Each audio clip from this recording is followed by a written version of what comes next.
محمد رسول اللہ۔ برائلر مرغی کھانے کا کیا حکم ہے؟ کیا یہ حلال ہے اور صحت کے لیے نقصان جی بہت ثواب کا کام ہے، برائلر مرغی بہت زیادہ کھانی چاہیے، اور اس کے تو آج کل فضائل ٹی وی پہ بتائے جا رہے ہیں۔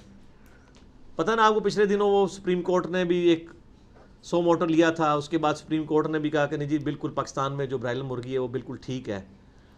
سائنٹیفکلی اگر چیزوں میں کوئی بیماری نہ ہو تو اس میں کوئی حرج نہیں ہے، ایویں کسی ایک صنعت کو فیل کرنے کے لیے پروپیگنڈا نہیں کرنا چاہیے۔ تو اگر سپریم کورٹ نے پورے ایک ڈیسیژن لیا ہے ایکسپرٹیز کے بعد تو کوئی حرج نہیں ہے، اس کو آپ کھائیں۔ البتہ بخاری میں ملتا ہے کہ ایک صحابی ایک دفعہ مرغی کھا رہے تھے تو دوسرے صحابی نے ان کو کراہت کے ساتھ دیکھا کہ یہ تو کیڑے مکوڑے بھی کھاتی ہے، تو انہوں نے کہا مجھے اس طرح نہ دیکھو، نبی علیہ السلام کو میں نے مرغی کھاتے ہوئے دیکھا ہے،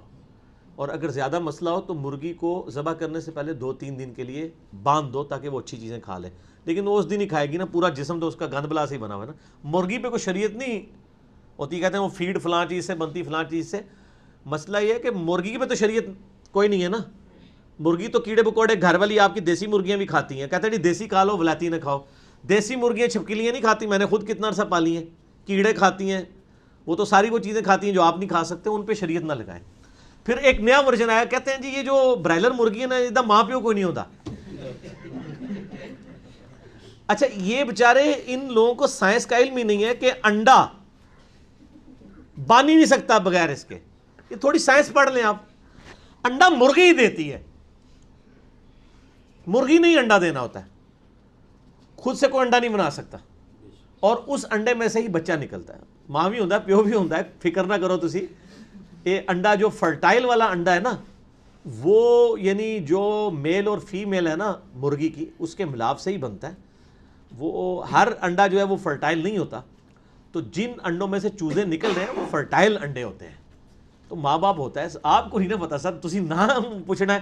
کہ جی مرغی جو بیچے وہ آپ کو بتایا کہ جی اس کے یہ ماں کا نام ہے اس کے باپ کا نام ہے، وہ تو سر جو آپ نے دیسی مرغیاں پالی ہوئی ہیں وہ بھی کہیں سے لے کے آئے ہیں نا، پہلی دفعہ تو لے کے ہی آئے ہوں گے نا، تو ماں پیو کا ایڈریس پوچھا سی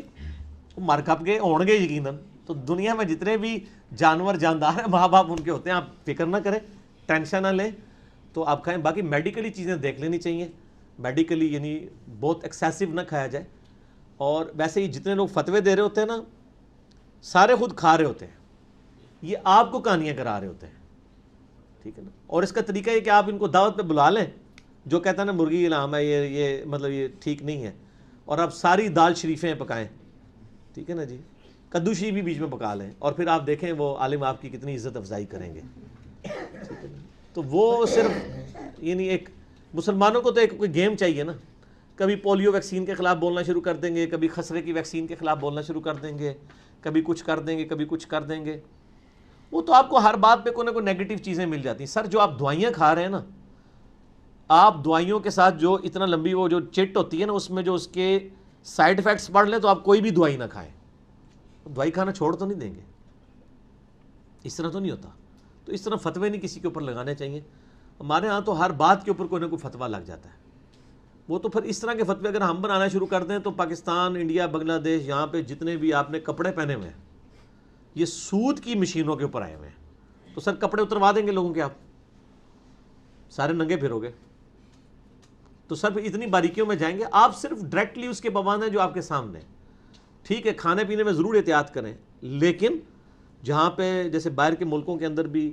یعنی KFC، میک ڈونلڈ، اس کے حوالے سے یعنی وہاں کی جو تنظیمیں ہیں مسلمانوں کی پوری تحقیق کرنے کے بعد کہہ دیتی ہیں کہ یہ حلال ہے، تو بس ٹھیک ہے آپ اس کو کھائیں۔ میرا اس کے اوپر یوٹیوب پہ کلپ بھی ہے KFC اور میک ڈونلڈ کے اوپر، اور غیر مسلم ملکوں میں بالکل نہ کھائیں، ظاہر ہے وہ تو اس کا اہتمام نہیں کرتے تکبیر کا، اور تکبیر بھی جو ہے وہ چھری پھیر کے بندے ہی کریں، اس میں ٹیپ نہیں چلی ہونی چاہیے، کل کو آپ نے امام مسجد بھی ٹیپ والے رکھ لینے ہیں، اس طرح نہیں ہوگا۔ اور یہاں پہ بھی آپ K&N والوں کو دیکھ لیں، سب سے بڑا ان کا کاروبار ہے، اور میرے کوئی رشتہ دار نہیں ہے، ویسے میں بتا رہا ہوں، وہ بعد میں وہ ہو سکتا ہے وہ دوسرے کون سا ان کے مقابلے میں نہیں ہاں صوفی مینیو، وہ نہ کہیں کہہ دے ساڈا نا کیوں نہیں لیا، سر تہاڈا بھی نا لے دینا۔ ان لوگوں نے بندے رکھے ہوئے ہیں باقاعدہ ذبح کرنے کے لیے، اور ان بندوں کا وضو ہونا بھی ضروری نہیں ہے، غسل ہونا بھی ضروری نہیں ہے، ٹھیک ہے، اور قبلہ رخ ہو کے بھی ذبح کرنا ضروری نہیں ہے، سب کے سب افضلیت ہے۔ اصل چیز ہے اللہ کا نام، بسم اللہ واللہ اکبر، صرف کوئی اللہ کہہ کے بھی ذبح کر دے تو وہ بھی حلال ہوگا۔ اور اس کے پیچھے حکمت کیا ہے؟ آپ اللہ کے نام پہ کسی کی جان لے سکتے ہیں، ورنہ کسی جانور کی جان بھی نہیں آپ لے سکتے، صرف اس کے کریٹر کے نام کے اوپر لے سکتے ہیں۔ اس طریقے سے میدان جنگ میں جب ایک مسلمان کافر کی جان لیتا ہے، وہ اس لیے نہیں لیتا کہ یہ کافر ہے، منہ پیڑا لگتا ہے، وہ اللہ کے نام پہ لے رہا ہوتا ہے۔ ورنہ ایک انسان کا قتل پوری انسانیت کا قتل ہے، سورہ مائدہ میں آیا ہے، نہ حق آپ کسی کو قتل نہیں کر سکتے۔ ایون حق سے بھی قتل کرتے ہیں نا، وہ بھی اللہ کے نام پہ جان لے رہے ہوتے ہیں۔ قاتل کی جان مقتول کے بدلے میں آپ کیوں لے رہے ہوتے ہیں؟ اللہ کا حکم ہے۔ سر جان بہت قیمتی چیز ہے، تو جانور کو جب آپ ذبح کرتے ہیں تو اللہ کے نام پہ کرتے ہیں کہ نہیں یہ تو زندہ چیز تھی، یہ اللہ کے نام پہ سے قربان کیا جا رہا ہے، اللہ کے نام پہ یہ آپ جان لے سکتے ہیں۔ اسی لیے کہا گیا ہے جب اللہ کے نام پہ نہ لی جائے تو وہ آپ نے جانور کھانا بھی نہیں ہے، اور وہ آپ نے جو جانور بھی ذبح کیا وہ ظلم کیا ہے۔ یہ بھی نہ، یہ لوگ جو شکار کرتے ہیں صرف یعنی وقت پاس کرنے کے لیے، اور وہ مچھلیاں استعمال نہیں کرتے ہیں یا مرغابیاں استعمال نہیں کرتے ہیں، تو یہ تو حرام ہے۔ پھر اس طرح کا شکار تو کھانے کے لیے ہو تو پھر کوئی ٹھیک ہے۔ لا